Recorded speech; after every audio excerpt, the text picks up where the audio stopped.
Meus irmãos, a paz do Senhor Jesus. Quero convidar a igreja a abrir a sua Bíblia no livro do profeta Daniel, capítulo de número 2.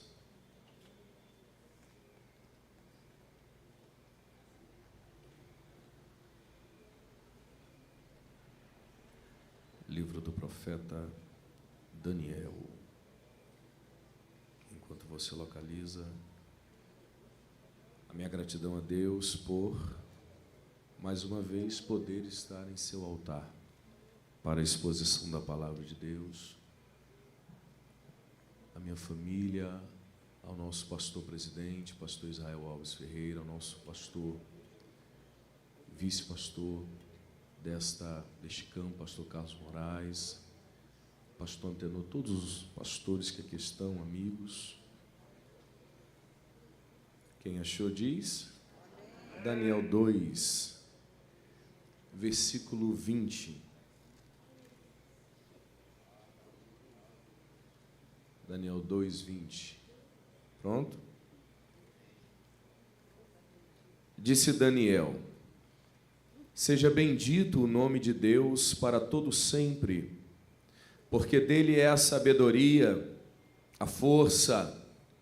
É Ele quem muda os tempos e as horas, remove reis e estabelece reis.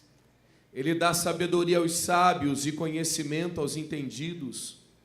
Ele revela o profundo e o escondido, conhece o que está em trevas e com Ele mora a luz. Tome seu assento. Nós temos observado como surgem os profetas de Deus, homens e mulheres que Deus vai usar.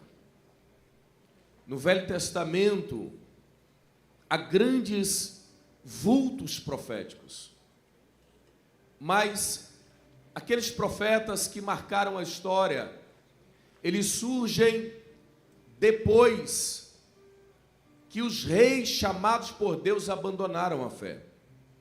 Então, nos tempos de Saul, de Davi e de Salomão, certamente tinham profetas. Mas nomes como os nomes dos grandes profetas, chamados profetas maiores, e grandes profetas, chamados profetas menores, eles não aparecem nos tempos de Saul, Davi ou Salomão. Eles aparecem depois. Eles aparecem quando os reis se afastam de Deus, quando a terra está em crise. É nesse tempo que esses homens surgem. O início da Bíblia, nós temos o Pentateuco, os 5 livros: Gênesis, Êxodo, Levíticos, Números e Deuteronômio. Depois nós temos os livros históricos: Josué, Juízes, Ruth, 1 Samuel, 2 Samuel, 1 Reis, 2 Reis, 1 Crônica, 2 Crônicas, Esdras, Neemias e Esther. Depois nós temos os livros poéticos: Jó, Salmos, Provérbios, Eclesiastes e Cantares. A partir daí nós temos os profetas maiores: Isaías, Jeremias, Lamentações, Ezequiel e Daniel. Depois deles nós temos profetas menores: Oséias, Joel, Amós, Obadias, Naum, Abacuque, Sofonias, Ageu, Zacarias, Malaquias. Quando eu olho para os profetas menores e eu vejo a pessoa de Oséias, um profeta que se casou com uma mulher adúltera, porque a vida do profeta era uma profecia. Eu olho para a vida de Joel e eu vejo o profeta do avivamento: derramarei do meu espírito sobre toda a carne, Joel 2:28. Eu olho para o profeta Amós e ele dizendo: eu não era profeta nem filho de profeta, eu era boieiro e cultivador de sicômoro, mas Deus me chamou. Eu olho para Amós, irmãos, e eu vejo Amós dizendo para aquela nação ímpia: eu não era filho de profeta. E eu olho para Deus dizendo para Amós: o que é que você vê, Amós? E ele disse: eu vejo um prumo. Eu olho para um dos profetas maiores, chamado Obadias, não era o mordomo de Acabe. Eu olho para Jonas, eu vejo o profeta Fujão com grandes lições. Eu olho para Miqueias dizendo: eu estou cheio do poder de Deus para profetizar. Eu olho para Naum pregando contra Nínive. Eu olho para Abacuque dizendo: Senhor, aviva a tua obra no meio dos anos. No meio dos anos a notifica. Alguém levantou a mão lá atrás, olha lá. Naíra, lembra-te da misericórdia. Deus veio de Parã e o santo do monte Padã. Aviva, Senhor. Eu olho para Abacuque e vejo Abacuque dizendo: porquanto, ainda que a figueira não floresça, não haja fruto na vide, o produto da oliveira, daqui a pouco eu prego, o produto da oliveira minta, as ovelhas sejam arrebatadas da malhada, e nos currais não hajam vaca, ainda assim me alegrarei no Senhor e exultarei no Deus da minha salvação. Eu olho para Sofonias profetizando sobre o grande dia do Senhor. Eu olho para Ageu, o profeta do templo. Eu olho para Zacarias, que coisa linda. Zacarias diz assim: que feridas são essas que vejo em suas mãos? E a resposta é esta: estas são as feridas com que fui ferido na casa dos meus irmãos. Eu olho para Zacarias dizendo: oh Sião, acalma, descansa Sião, porque o teu rei, ele não vem a ti montado no alazão, não, ele vem a ti humilde, montado sobre um jumentinho. Eu olho para Malaquias e eu vejo Malaquias dizendo, a Bíblia dizendo no livro de Malaquias: ele se assentará como ourives e purificador de prata. Agora, estes grandes homens surgem quando? No momento como o momento que o Brasil está vivendo, nas crises. Os profetas de Deus surgem nas crises. Enquanto muitos se acovardam, Deus levanta os seus arautos. Neste interim, eu olho para homens que são chamados pela Bíblia de profetas maiores. Mas antes de serem chamados de profetas, eram sacerdotes como Jeremias e Ezequiel. E eu olho para Jeremias, que é da aldeia sacerdotal de Anatote, retrucando com Deus. Me ajuda no retorno aqui, Senhor. Eu não posso falar. Senhor, eu sou só um menino. Senhor, eu não tenho capacidade. E aí Deus dizendo assim para ele: Jeremias, tu vai. Tu irás, Jeremias, e eu serei contigo, Jeremias. Tu vai arrancar, tu vai derribar, tu vai edificar, e eu serei na sua vida como um valente terrível. Aí de repente sai a pergunta do trono de Deus para Jeremias: o que é que vejo? Ele disse: eu vejo uma vara de amendoeira. E Deus responde: veste bem, porque eu velo pela minha palavra para cumprir. Lá no meio do livro de Jeremias, eu olho para Jeremias dizendo assim para Deus: Senhor, o Senhor me iludiu. E eu iludido fiquei, foste mais forte do que eu e prevaleceste. E ele vai dizer uma coisa que de vez em quando os profetas falam. Ele diz assim, ó: Senhor, eu não falarei mais no teu nome. Todo profeta vive os seus conflitos, porque muitas vezes quando o profeta termina a mensagem, o povo glorificou, mas ele perdeu a agenda de toda aquela cidade. Eu quero ser profeta e tu quer perder a sua agenda. Eu quero ser profeta e tu quer desagradar. Irmão, eu não quero desagradar ninguém, eu quero agradar, mas tem hora que desagrada. E um dos grandes sinais da chamada é às vezes a vontade de parar. Eu já fiz muito. Estou muito cansado. Pastor Rui, estou cansado. Trabalhei demais. Me deixa no canto, tu nunca vai ficar no canto. Telesai de remar a xerga de ova. Tu nunca vai descansar. O canto nunca vai ser teu lugar. Porque Deus te chamou e você fez muitos votos e propósitos com Deus. Elebara de ova, canda, remácia de candara o aforga. Uma das grandes marcas dos profetas é dizer: não falarei mais. Aí ele mesmo diz, pastor: Mas quando eu falava isso, parecia que tinha fogo dentro dos meus ossos. Parece que ele estava lendo Hebreus, que nem tinha sido escrito ainda. Porque o autor aos Hebreus diz: a palavra do Senhor, ela penetra na alma e no espírito, entre juntas e medulas. O raio-x não vai onde a palavra vai. Tomografia não vai onde a palavra vai. Ressonância não vai onde a palavra vai. Ultrassom não vai onde a palavra vai. PET scan não vai onde a palavra vai. Ela é apta para discernir pensamentos e intenções do coração. O salmista disse: eu guardei, eu escondi a palavra no meu coração, para eu não pecar contra ti. O mesmo salmista disse: lâmpada para os meus pés é a tua palavra, e luz para os meus caminhos. No livro de Provérbios está escrito: a palavra de Deus é como maçã de ouro em salva de prata. Jeremias disse: a palavra, a minha palavra, ela é como fogo, ela é como martelo, ela é como espada. O Jesus um dia com os discípulos pergunta: o que é que o povo está dizendo sobre mim, sobre a palavra, sobre o que eu prego? O que é que o povo está dizendo? O pessoal: Senhor, estão dizendo que tu é profeta, tu é Elias, tu é João Batista, Moisés, um profeta ressuscitou. É mesmo? Estão dizendo isso, estão dizendo. E vocês, o que é que vocês estão dizendo de mim? Aí Pedro se levanta e diz: tu és o Cristo, o Filho do Deus vivo. E Jesus diz assim para ele: e sobre esta palavra que você revelou, edificarei a minha igreja, e as portas do inferno não prevalecerão contra ela.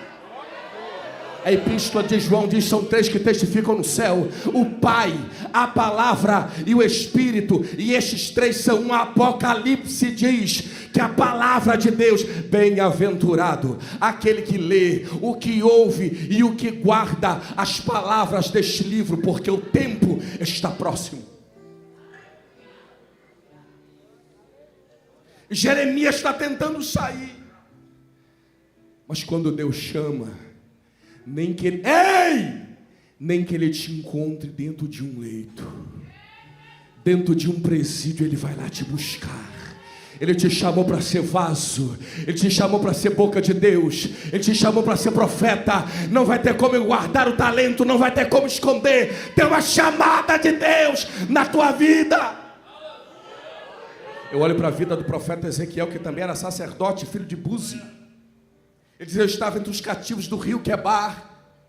De repente um vento tempestuoso, uma cor de ambar no meio daquela tempestade, caiu aos seus pés. Eu vi o rosto de leão, eu vi o rosto de águia, eu vi o rosto de homem e eu vi o rosto de boi. E a voz me dizia assim: filho do homem, põe-te em pé, porque falarei contigo. Deus não quer falar com você caído. Deus não quer falar com você entregando os pontos, jogando a toalha. Põe-te em pé que eu falarei contigo. Jeremias, ele influencia diretamente vários dos profetas chamados profetas menores. Também influencia Ezequiel e Daniel.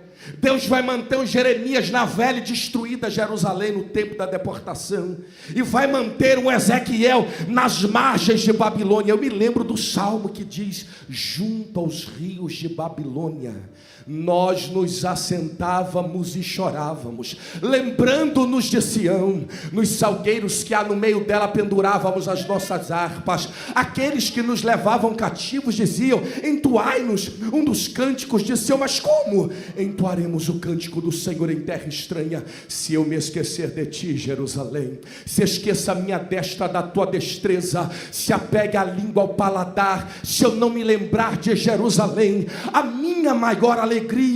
Ah, filha de Babilônia, que há de ser assolada. Felizes aqueles que te retribuírem o que fizestes a nós. Felizes aqueles que derem com teus filhos em pedra. Ezequiel vivia isso.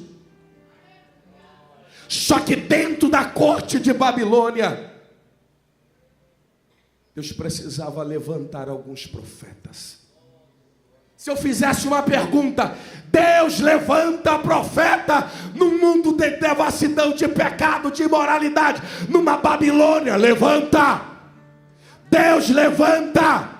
Porque se o sal não tiver sabor, não presta para mais nada. Se a luz não dissipar a treva, não presta para mais nada. É para isso que a igreja está aqui, para ser sal, para ser luz, para temperar este mundo, para fazer oposição a este século. Eu gosto do que Daniel faz. Gosto tanto que o nome do meu filho é Daniel. Quando ele vê a mesa do banquete do rei de Babilônia, ele diz: por favor, me deixa ficar sem encostar nessa mesa. Por favor, os manjares dessa mesa não são para mim. E naquele grande propósito, Deus honra Daniel e seus amigos.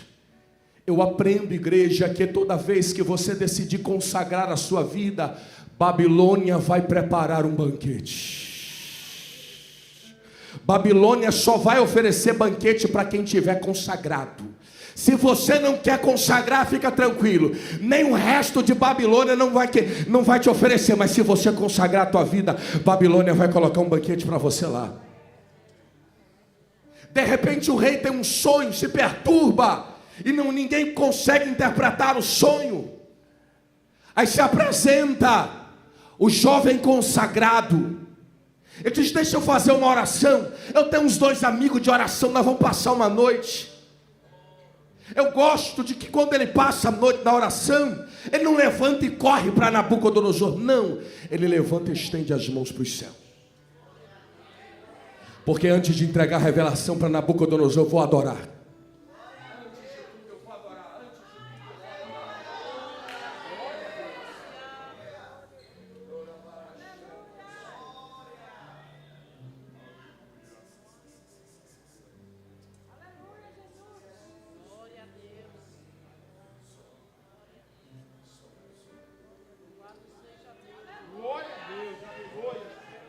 Som. E é nessa adoração que Daniel diz assim: eu louvo a Deus. Foi o texto que lemos. Porque Ele muda os tempos e as estações. Ele muda reis e deporta príncipes. Ele revela o que está oculto e escondido. Ele conhece o que está em trevas, e com Ele mora a luz. Aí ele vai em Nabucodonosor, e eu gosto dos detalhes da revelação. Ele não diz: tu estava passeando, tu estava na mesa, tu estava na cadeira, tu estava na rede, na cadeira de... Não, ele diz assim: ó, tu estava no teu leito, os teus pensamentos subiram, e tu viu um personagem diante de ti, ó rei. E ele vai dizendo: a cabeça era de ouro, o peito era de prata, o ventre era de bronze, as pernas eram de ferro, e os pés eram uma mistura de ferro e barro. A cabeça de ouro, a revelação é esta: a cabeça de ouro é tu, Nabucodonosor, Deus dos céus, te deu os reinos, tu és o cabeça de ouro. Só que depois de ti vai vir um outro reino que também vai ser rico, vai ser poderoso, mas vai ser inferior. Aí já não seria mais os babilônicos, seriam os medos e persas. É o tronco é os peito e braços de prata. E depois dos medos e persas vai vir um terceiro reino também inferior. São os gregos, e a Grécia é o ventre de bronze. E depois vai vir as pernas de ferro. Pernas de ferro é Roma. E depois de Roma vai ser uma mistura, porque os comandantes romanos, eles não vão ter comunhão entre eles, não vão se ligar. Por isso barro e ferro não haverá liga. E é interessante que os homens sempre procuram os lugares mais altos, os primeiros lugares, os lugares de honra. Jesus é diferente. A Bíblia diz que uma pedra foi cortada sem mão, e a pedra não bateu na cabeça do personagem, a pedra bateu nos pés, destruiu a imagem. E aí Daniel diz: e esta rocha se tornará uma grande montanha, e ele reinará para sempre. Nabucodonosor cai prostrado. A gente dá um salto lá para o capítulo 7. No capítulo 7 Daniel tem mais de uma visão. Naquela visão ele diz: eu vi os ventos sacudindo os mares, balançando as águas, e subiam bestas feras das águas. O primeiro animal que subia era um leão alado, a saber, um leão com asas. E depois deste leão eu vi um urso que tinha na boca 3 costelas. Depois do urso eu vi um guepardo com 4 cabeças e 4 asas. Depois daquele animal eu vi uma besta fera, e Daniel não dá nem um nome, nem uma descrição, nem é semelhante com nada que existe na terra. O quarto animal era uma besta com dentes de ferro e garras de ferro. Ele deu poder para destruir e devorar muita carne. E nós sabemos que depois do reinado de Nabucodonosor, já vamos encerrar, veio o reinado dos medos e persas, depois veio o reinado dos gregos, e a Grécia Antiga foi berço da civilização. Eles que trouxeram filosofia, matemática, os cálculos que até hoje se utiliza, até hoje no nosso idioma, muitas das raízes das palavras que falamos tem a sua origem no grego. O próprio Velho Testamento foi traduzido do hebraico para o grego, é a Septuaginta. Também o Novo Testamento foi traduzido para o grego koiné, graças ao momento helenista e o império grego que dominou. Mas eles foram terríveis, porém mais terrível que os gregos, eu vou encerrar, foi os romanos. As pernas de ferro da visão da estátua, a besta fera com dentes de ferro e garras de ferro. Os romanos foram terríveis, eles perseguiram os cristãos. Vespasiano inaugurou o grande anfiteatro conhecido hoje como Coliseu Romano. Foram 100 dias de celebração. Naqueles 100 dias de festa, os cristãos eram jogados lá dentro. O célebre historiador Tertuliano recebia as notícias. Tu está sabendo, Tertuliano, que foi aquela família que a gente evangelizou, que aceitou a Jesus. E o que é que tem? O que é que tem? Que estão lá, vão ser jogados. Vespasiano mandou jogar lá na Arena dos Leões. Meu Deus, será que o cristianismo vai suportar uma perseguição dessa? Os crentes eram queimados, os crentes eram perseguidos, uma perseguição sem igual. O pessoal pensava, o cristianismo não vai suportar. De repente chegou a notícia: Tertuliano, tu não sabe o que é que foi? Os soldados que jogaram a família de crente, o que é que tem?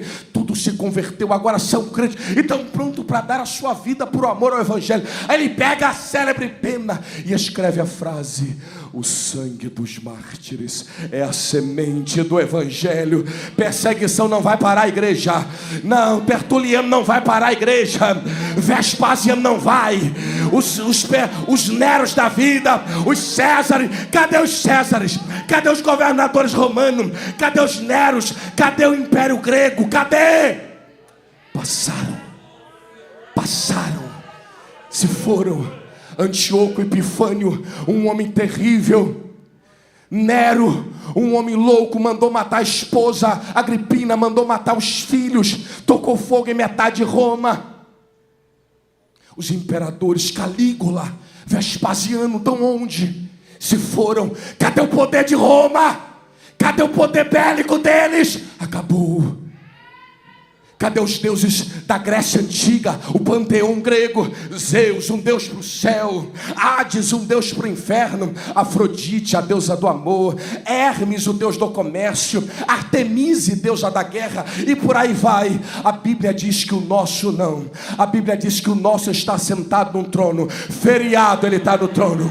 Recesso da Semana Santa, ele está no trono. Véspera de São João, ele continua no trono. A Bíblia diz que ele se levanta para ver o que passa no céu e na terra, que as águas da terra ele pega na concha da mão, e o pó, os montes, ele pesa em balança fiel.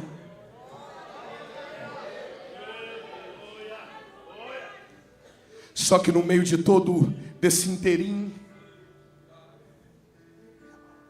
o Império Grego foi tão forte, com a sua intelectualidade, criaram as Olimpíadas em homenagem a Zeus, que ele era poderoso nos dias de Atos dos Apóstolos. Havia uns filósofos, segundo Atos, epicureus e estoicos, segundo a Bíblia, está na Bíblia.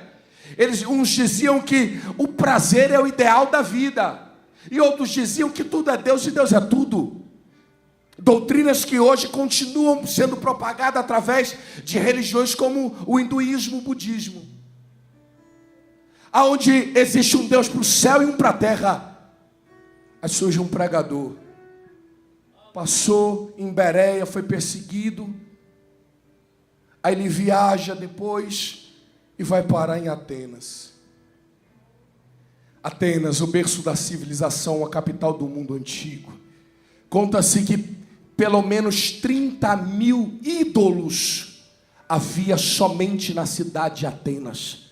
Era mais fácil achar um ídolo do que mais fácil achar um Deus do que um homem em Atenas. Aí o pregador do evangelho para e olha para um altar. Estava escrito no rodapé do altar: ao Deus E ele começa uma mensagem intitulada ao Deus desconhecido. Não habita em templo feito por mãos humanas. O templo que ele habita aqui, levantou a mão, um templo aqui, levantou ali outra, lá no fundo, lá, levantou a mão, aqui no altar, levantou a mão. Ele habita em vós e estará com vós. Aí ele chega no grande auditório para pregar o seu sermão ao Deus desconhecido.